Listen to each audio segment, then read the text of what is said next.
Hello YouTube, this is chainskull and welcome to a Minecraft invention.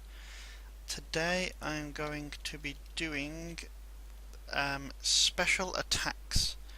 Now what I have is dash or line attacks, we have direct attacks and AoEs.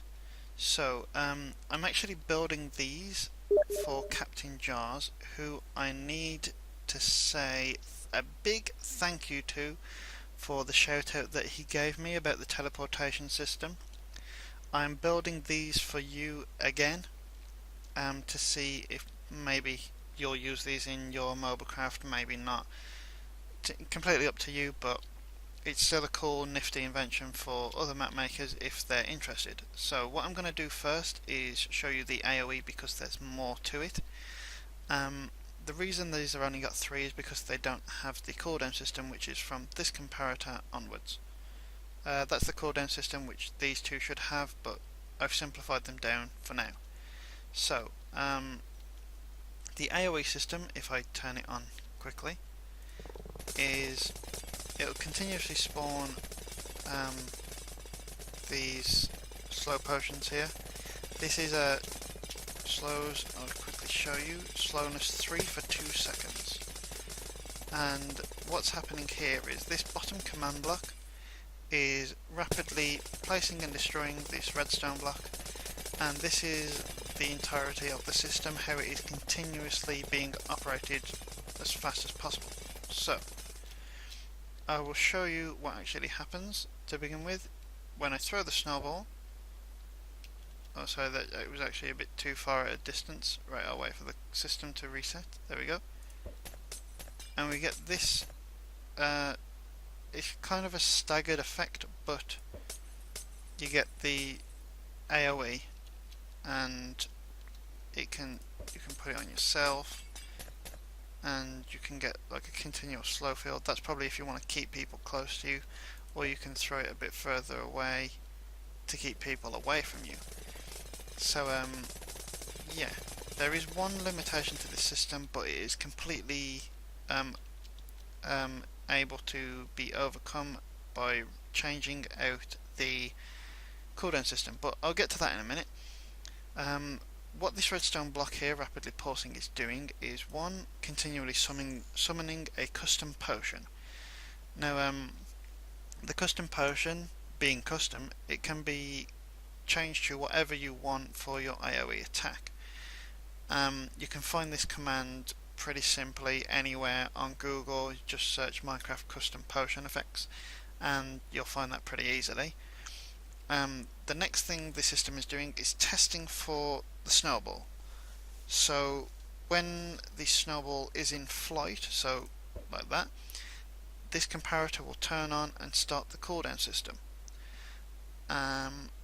What is actually happening in this system is, well, you actually have to begin at the end, because at the end of the system there is actually a wither skull being summoned above the command block, and that's actually there at the minute. It's invisible because it's not actually part of the wither. But what's happening is when the snowball is being in the air, the custom potions are being spawned rapidly, and the wither skull is being continuously teleported to the snowball. So this wither skull that is here is going to be chasing after that snowball while it's in flight, basically.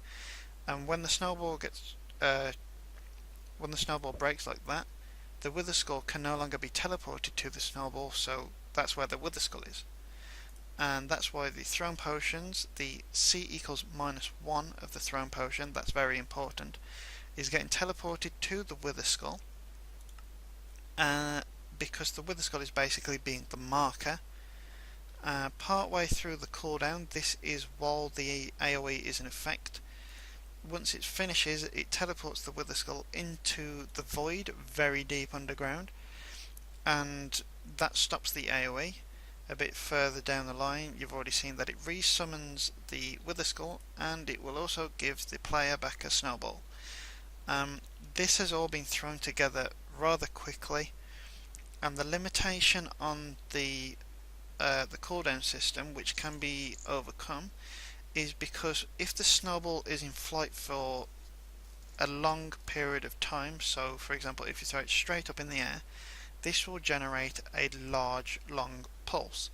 Now doing that, this will mean that all of these repeaters are going to get filled up, and if the snowball is in the air for too long, where if you do throw it straight up it will continue past this command block. It will activate it, but because this is being pulsed so quickly, the wither skull gets teleported straight back up to the snowball, and that means that the wither skull, the marker, is still in existence and the AoE will continuously last, causing basically a barrier of slow that nobody is going to be able to get rid of. To get past this is to invert the signal and put in a dummy score. So once the snowball has been destroyed, a dummy score might get 10 points. Have a clock continuously ticking down points, and then when it reaches 6 points, for example, that's when the wither skull gets destroyed, and then for the remaining 4 points, that's the rest of the cooldown on the snowball. Now that's just an example that can be implemented and changed however you like, as I'm just giving the idea, and you guys are probably going to be able to change it to your own specific needs for whatever kind of attack that you want. So that being said, that's the AoE one over. That's probably the most long-winded one because of the marker system. And now we have the direct and the dash. Both of these systems are exactly the same. The only difference is that in the dash we use the C equals 1 and the thrown potion entity, and on the direct one we use the C equals -1. That is the only difference between these two systems. So what the other command blocks are doing is summoning the custom potion again, and the bottom one is the redstone clock. So I'll show you what both of these systems do now. The dash, this is currently summoning a swiftness potion. So if I throw it, I instantly get swiftness and I can run through the rest of the potions and get a nice boost of speed as a dash attack. So now what this can also be, when I said it can be a line attack, I'll quickly turn that off, is you could have a damage potion, which is actually on this direct one at the moment, or you could have a healing potion. The only problem with the damage potion is that once you throw the snowball, because it's continuously teleporting the thrown potion to the snowball instead of to the wither skull this time, the first potion will actually land directly on the player that has thrown it. So if they throw the snowball, they'll instantly get the damage hit them as it's being thrown in the line, which is a bad idea because you don't really want to be hurting yourself. But if it was a healing one, then you'd get the heal for yourself, and if your teammates were in front of you, you can heal all of those as well, which is a very helpful move to have. But that is literally all this design is. And the direct attack using the C equals -1, instead of having the line of potions dropped, this will only teleport one potion to where the snowball basically hits the ground. There is the odd occasion where you get that one comes through, but that's on the basis that either the snowball is too close to the ground or it gets teleported way too quickly because of this clock.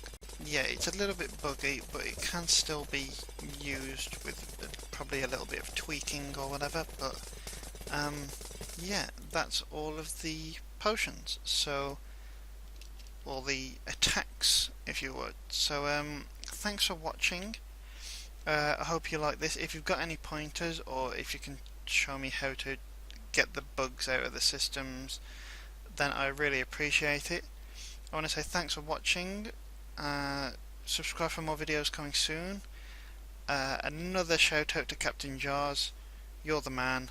I'll be aboard your pirate ship, because I'll be a member of your crew. I'm happy to sail the seas with you.